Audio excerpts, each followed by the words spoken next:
Hello, I'm James Worthington, and this is your hourly sports news update. Controversy continues to plague the world of rugby following the recent allegation that Scotland's Ryan Wilson has been accused of eye gouging. The incident happened before England took on Scotland in the Six Nations at the weekend, with both Wilson and England's Owen Farrell clashing in the team tunnel.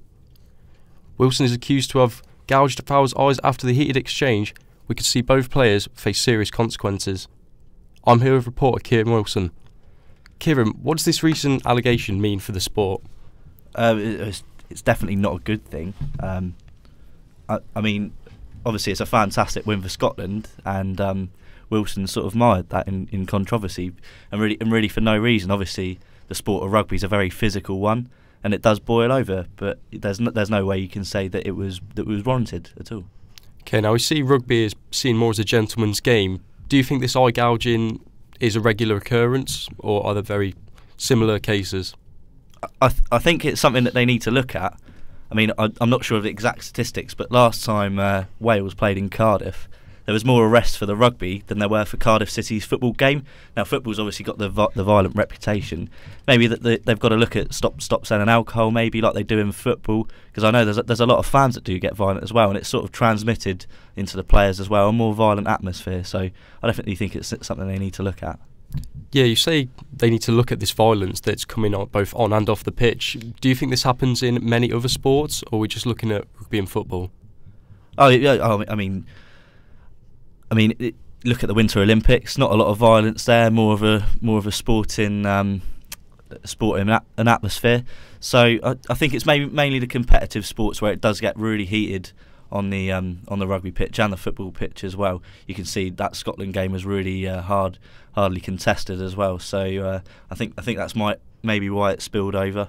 Obviously, there's a rivalry between Scotland and England as well. So that's obviously got to be one of the reasons behind it as well. Yeah, definitely. I mean, the actual incident is still very unclear, but do you think Ryan Wilson and Owen Farrell will get the same punishment if we can't decide what's happened? I mean, yeah, I watched it at the time, and it just looked like a melee in the tunnel. So it's obviously got to be down to the authorities there to see exactly what went on. It sounds like they've got a better idea than I do in any case. But anyone that's eye gouging or encouraging that behaviour has got to be punished, and it looks like he's going to miss the tournament, and that's probably rightfully so. I mean, I can't comment on that just yet because not everything's come out, but it's obviously not good for the sport of rugby to bring it into disrepute like this. Yeah, we say we can't really comment right now. I mean, the RFU did come out and say that they are going to try and appeal for Owen Farrell. Do you think Ryan Wilson will get that same support now that this allegations came out? I think it's better for Scotland rugby if they don't try and appeal something like this. It's if he's gouged Owen Farrell's eyes, then there's absolutely no defence at all for him. I mean, that's not the kind of example you want to set for children who watch rugby at home. I mean, I watched the rugby on the BBC, and there's young kids there with Scotland and England face paint on both halves of their faces. And that's the kind of sportsmanship we should be seeing in the game. Definitely not eye gouging. So it's completely wrong. Yeah, we talk about all this sportsmanship now. Should we really expect this from these professional athletes? I mean, it's not something we should expect, but it's what we can expect when it does boil over. So, I mean, as I've said, it's not a good example for the kids. It should definitely be punished. Okay, thanks for that, Kieran. That was reporter Kieran Wilson talking about our recent eye gouging incident.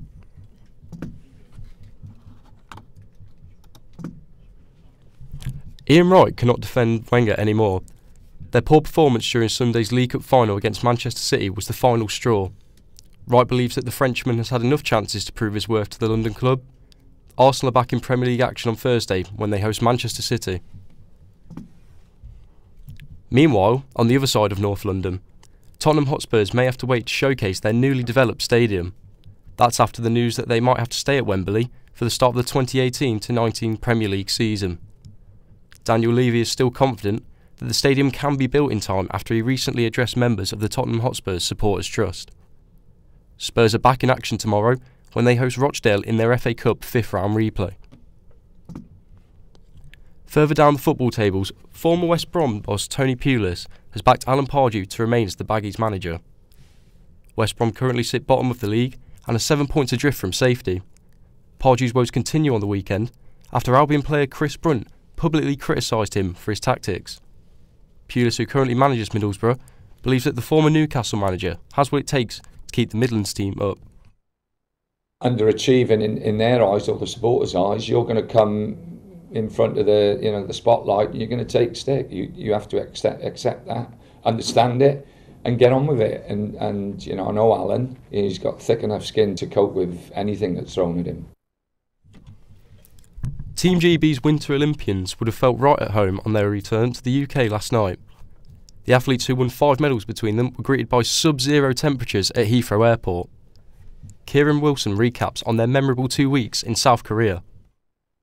Well, it's been a memorable 2 weeks in Pyeongchang for Team GB as they won 5 medals, including this gold from Lizzie Arnold. Flock goes fourth, Arnold wins gold again! Yes! 2 medals! Laura Dees has won bronze as well! Whilst her teammate Laura Dees won bronze, Britain's golden girl Yarnold managed to retain her gold that she won in Sochi, something she was delighted about. The 5 Olympic medals is the key target that we've now achieved, and to even be a part of that is really special. So I just wish we got 5 golds. That's the next challenge, is to try and get golds and silvers. The medal haul came off the back of 28.35 million funding from UK Sport, and team chef de mission Mike Kay made sure his athletes celebrated their win in style. We had to leave at 3:30 in the morning, so we put some planning in place that we had a party, Team GB house in Pyeongchang. There were some people brave enough to do karaoke. We had some nice food and a few drinks, and luckily, as far as I know, we got everybody on the buses. Joshua Parker and Anthony Joshua face off on March 31st with 3 heavyweight titles at stake, and Parker has struck a verbal blow to his rival with little over a month left before the showdown. Joseph Glanville reports. I can outbox Anthony Joshua. I think I'm better skilled, but again, I haven't really shown it. And that's why I'm excited, because this is a big stage to put on the best performance of my life. I can knock him out. That's all from us now at Solent Sports News. Make sure to follow us on Twitter at Solent Sports News, and to like and share our Facebook page, Solent Sports News. I'm James Worthington, and I'll be back in an hour with fresh updates of the latest sports news stories. We also see this just in, that Tony Bellew, has recently said that he'd like to fight Tyson Fury. This could happen in famous Manchester, as the 2 British-born fighters would love to get the chance to have at it in the ring. Thank you for listening. This has been Solent Sports News. I'm James Worthington.